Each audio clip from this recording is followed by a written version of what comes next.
হচ্ছে, তাড়াতাড়ি করে আলু সেদ্ধ ভাত খেয়ে রেডি হয়ে গেলাম, কেন কি ট্রেনের টাইম হয়ে যাচ্ছিলো, যে আমি ফুল রেডি। তো এদিকে মায়ের মন্দিরে প্রণামটা সেরে হাতে টিকিট নিয়ে কিছুক্ষণ বসে থাকার পরে অবশেষে আমার ট্রেনটা আসলো।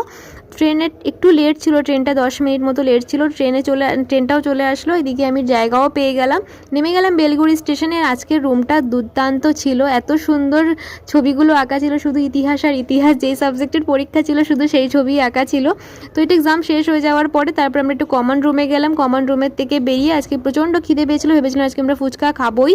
তো দেখলাম ফুচকাওয়ালা কাকু বাইরেই ফুচকা নিয়ে বসেছে, আমরা ওখান থেকে ফুচকা খেলাম। কিছুক্ষণ স্টেশনে বসে থাকার পরে অবশেষে মাতৃভূমি লোকাল আসলো, বসেও পড়লাম, জায়গাও পেয়ে গেলাম। তারপরে আমার বান্ধবী নেমে যাবে, ওকে টাটা বাই বাই করে আমি আমার গন্তব্যস্থল শিমুরালিতে নেমে যাব। তো আজকে বৌদির জন্য একটু ফুচকা নিয়ে যাব। তো প্রথমে যাবো বাজারে, বাজার থেকে ফুচকা নেব, তারপরে কিছু টুকিটাকি সবজি নিয়ে সোজা চলে যাব বাড়ি।